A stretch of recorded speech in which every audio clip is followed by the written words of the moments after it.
Hello, students. Welcome back to He-Man Academy. Time to gain the power of education.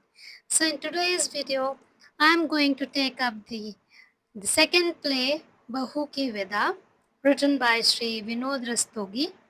So, let's learn a bit about Sri Vinod Rastogi, the playwright of this one act play. So he was born in the year 1923 in Farrukhabad, which is a small district in UP. He was born in one of the villages over there.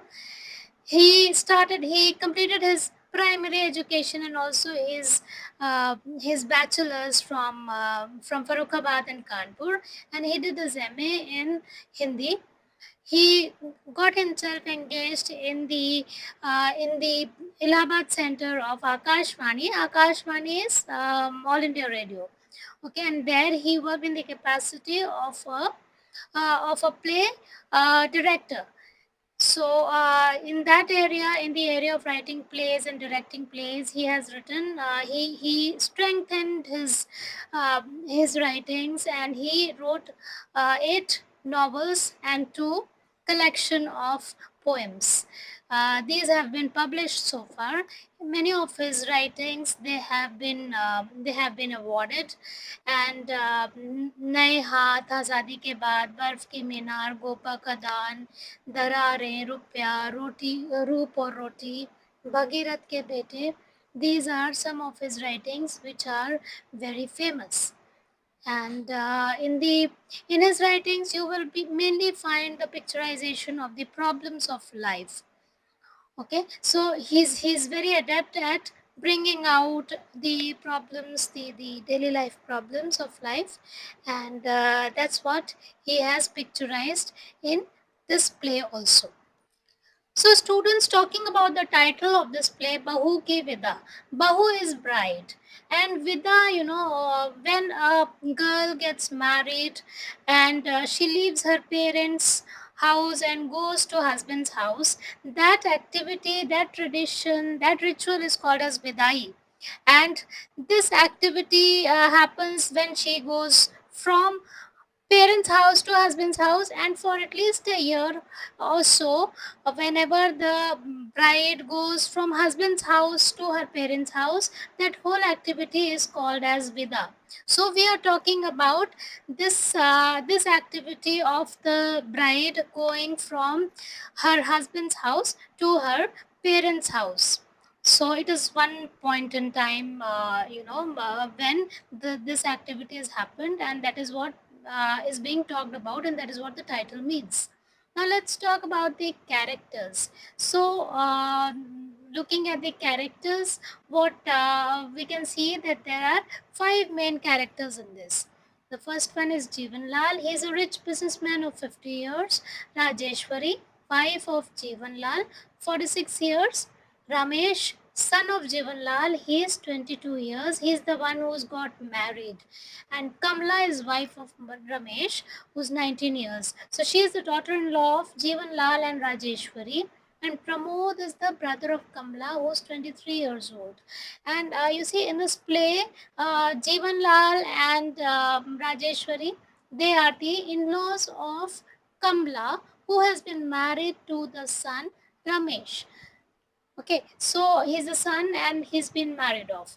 Now, these are the main characters here, and no dormant characters actually.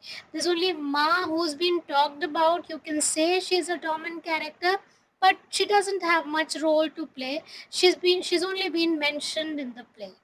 So in this area, students, again, the stage setup has been described like I told you. Since the author is writing play, he's a playwright, so he also has to describe on how the stage would look like when the play opens, or what the scene is like. So all the details he has to give out. So I tried to draw that out here. So this is the room. This is the room where Jeevan Lal and Pramod are in conversation, and the room has 2 doors. This door and this door. There is a sofa set lying in between, and there's a center table here. And then on one corner of of the room there is a bookshelf, and the other corner there is a radio which has been kept, and on one of the walls there is a window here. So this is how the stage setup has to be, and that's how it has been arranged here. Now, going to the next part of it, the author has described on what kind of look is there on the face, how Jivan Lal looks like, and all that has been described in this area. So as soon as the curtain is raised, so Jivan Lal is standing near the window and he is looking outside the window. He is wearing specs and he has big mustaches. His he's bald, and he's wearing Indian attire of dhoti kurta, and he has a prosperous look on his face. But in this particular scene, his face shows seriousness. He's carrying a serious posture. And Pramod, who's the brother of Kamla, he's standing a bit far away from at a short distance from Jeevan Lal, and he's standing in a very humble way. He's carrying a very humble expression. He's wearing a pant and a shirt. Obviously, he's a young man. He's 23 years, and on his face he is showing some emotions which are of hopelessness. And Pramod opens the conversation. He goes and speaks to him at a low voice and says, "So what is your decision?" And Jeevan Lal replies, the activity of Vida is not happening. Okay, he has stopped the Vida. So, just to give you a brief about this story, like I told you, Mr. Rastogi, the playwright, is very good at writing on the problems of life, and that the problem he has talked about in this play is dowry, and that's what he's brought out very well here, and it is for that reason that the whole play revolves around that problem. So now Jivanlal says that this Vida is not happening, and Vinod is like, but please consider, if she's not sent to her parents' home, when a girl gets married, she is very eager to meet her parents, because she is the one who departs, who has to leave the parents' house and go to a new house, do all kinds of adjustments after living so many years with the parents. So she's always eager to her parents' house, and that's what Pramod is referring to. That if you don't let her go, just imagine how she's going to feel. Imagine what her mental state will be. And Jeevan Lal replies very curtly, and he says that I'm not bothered, I don't care. And Pramod is again saying that all girls, they want to go and meet their friends during Savan, so that they can spend a good time in their parents' house during Savan. So Savan is a period of 30 days during monsoon. Okay, and it is considered as a very sacred month. In terms of spirituality, Lord Shiva is worshipped during this period, and also all traditionally, all girls who get married, newly married girls, whenever this period comes during monsoon, they go to their parents' house, and that's how the whole community gets to meet each other. Because a girl, when she gets married, probably her friends also get married, and all of them come and meet their parents, come meet their parents. And so the girl, all brides, newly wed brides, they get to see each other's friends, and that is why it's a very every girl waits for this, because she wants to meet her friends. Because otherwise, what happens when a girl gets married? She gets busy in her family life, and they probably she has to see off her friends also, because distance comes into play. Suppose a girl gets married in Delhi and the other one gets married somewhere in Chennai. So, even if the friends want to meet, it doesn't get very easy. It doesn't happen very easily.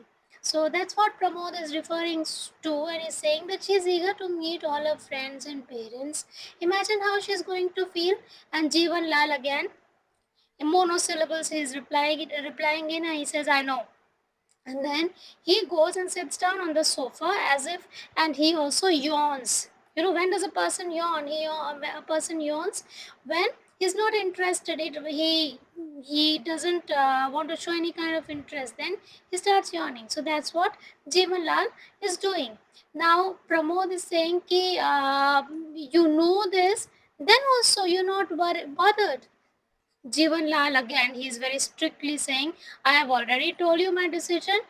This activity of Vida will not happen. And Pramod is like, if I go home without Kamla, his sister, then Ma will be heartbroken. So, children, traditionally, the brother comes whenever a newlywed bride has to go to her parents' house. Usually, the brother comes and escorts her to home. So that's what Pramod is doing here. And that's what he's saying, that imagine if she doesn't go, then how's Ma going to feel? And Jivan Lal is like, I am helpless. If your mother and your sister, if you're worried so much about them, then why did you not give the complete dowry? So here comes the culprit, which is dowry. And that's what dowry is, the age in Hindi. So that's what he's saying, that okay, if you're so worried, then why did you not give the full dowry? And Pramod is like, he's come in that pleading tone, and he says that look, we gave all the dowry as per whatever our capacity was. And in fact, we have given more than what was our capacity, and still, if you feel, and then Jivanlal interrupts in a very harsh voice that if you did not have the capacity, then you should have looked for a house which was of lower standard, which was as you should have not come to a house which was rich. If your standard did not match ours, you live in a hut, and you wanted your sister to live in a palace. Why did you opt for such a house? You should have gone for a hut only. That's what Jivan Lal is saying so rudely. So, children, we've completed the opening scene here, and we now have a hang of what this play is about. Now, we continue this in the next video, where I will take this play further and see where the conversation goes between Pramod and Jivan Lal and what happens in the play. Meanwhile, if you